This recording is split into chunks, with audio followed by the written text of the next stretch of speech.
What's up, everybody? Welcome back to the Move Better channel. I'm your host, Dr. Joe, and this is John, the Professor Penacerata. And today we're going to have a little bit of a sit-down conversation about pain and where it can stem from and how it could be happening. Often we talk about biomechanical deficiencies and move better. This is the Move Better channel. We talk about trying to move better to decrease pain. But what about in chronic pain syndrome? What about chronic pain syndromes and what about systemic pain? And we're going to talk about that today. So without further ado, let's get started. So John, what is your experience with some of the people that you've dealt with pain? So if a lot of times when pain it's caused by, I always say if there's a direct impact there, that's one thing, traumatic. But if it's been building over time through movement, that's another thing. But there's also this thing about increased inflammation with what we put in our system, right? Mm-hmm. So it could be hormonal, dietary. When we talk about dietary, what is your experience with the dietary? I mean, there's so many things out there right now that's leading to the fact that, hey, you guys we're not looking at diet enough to say that might be causing what's causing your inability to move better, your joint pains, whatever it is, neuropathy, right? Diabetics, right? It's not emphasized enough that, hey, your diet might be what's causing this or not aiding you at all, right? Exactly. And I urge everybody to start looking into what you guys are eating on a daily, all right? Everything from breakfast, lunch, and dinner, your snacks, your drinks, the type of foods, is it processed? We've heard enough of it, but it is so true. You have to look at this stuff because unfortunately we are sold products that may have these inflammatory effects on us. And even though they're FDA approved. Right, even though they're FDA approved, and because some of these foods may not be looked at as in, well, how does this food affect you with a combination of something else? Yeah. Okay, it might cause more inflammation, and at times, and that's why they're still researching a lot of these things. They don't know that this might be causing it, but I think there's a big connection with it, with a lot of data that's out there right now, that we have to look at what we're eating. Number one is processed sugars. Yeah.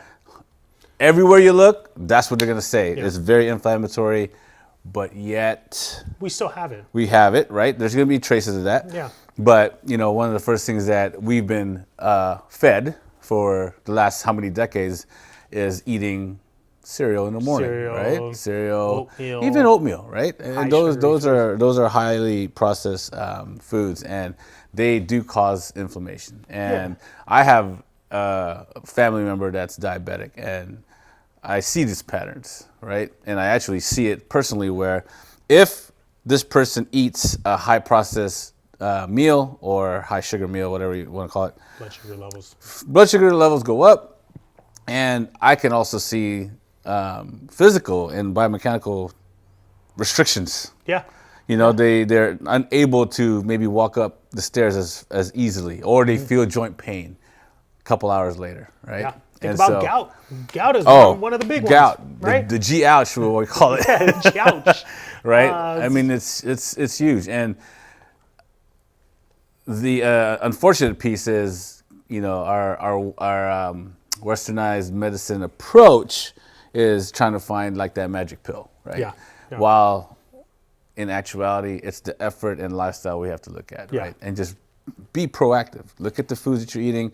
Look at the foods that you're currently feeding your children, and imagine what kind of pattern you're teaching them at this point, because it gets a little bit tougher as they get older if they're constantly eating these type of foods, because it does get addictive. Your system, your physiology, does tap into the fact that it wants sugar. Yeah. Right. Well, what about dietary stuff, or diet sodas? Oh man, they just came those out are the as worst. It being a cancerous Diet Coke, for example, has its carcinogenic effects. Yeah. And it's still out on the shelves. It's still allowing. Why? Because it doesn't hurt everybody, right? And that's one of the reasons why it's still out there. For the majority of people, does it hurt them?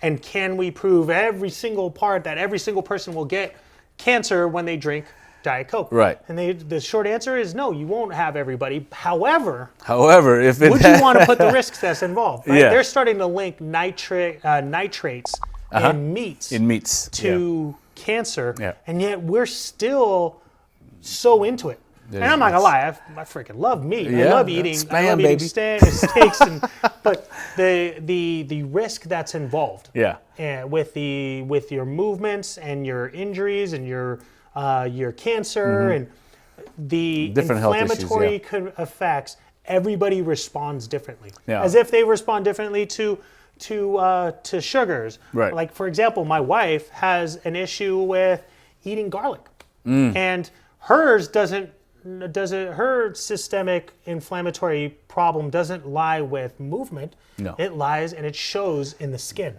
She went to get steroid shots, to take steroids and utilize steroids for her hands.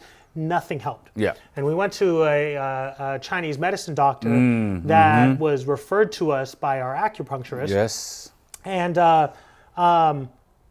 just gave her some tea that tasted like mud. And in a matter of weeks, not months, weeks, skin, everything cleared up altogether. And we found we had to work on, diet. We had to work on some of the restrictions. We had to find out an anti-inflammatory diet that worked. But we did the anti-inflammatory diet before we started doing the teas, and that worked a little bit. But once we started introducing the teas, big changes that started to happen. So if you know anybody that's dealing with eczema or dealing with dietary gut issues, make sure you reach out, because we have a whole team of people. We have dietitians, gut health specialists. We have people that do DNA tests that can actually help you. So we'll refer you guys out to all of those, to all of our partners, resources that can help you guys out. But it all depends on what what the problem is with you personally, right? And we have the resources that can help you guys out. There's so many different ways that you can get help, and it's not always the same route for every single person, right? So we want to make changes to the systemic inflammation, especially your pain. And so we want to be able to give you more advice. So make sure you reach out to us, comment down below, email us, call us, let us know how we can help you guys. You guys don't have to necessarily be in the area for us to help you, but if you guys are in the area, make sure you guys stop by and check us out. We're over at Spine Health Functional Therapies, 444 Westlake in Daly City. Thanks for joining us on another episode of the Move Better channel. We hope you guys enjoyed the talk on pain and inflammation and how that can be affecting your overall movement patterns, or different ways that it can present in different people. Thanks, you guys. See you guys in the next video.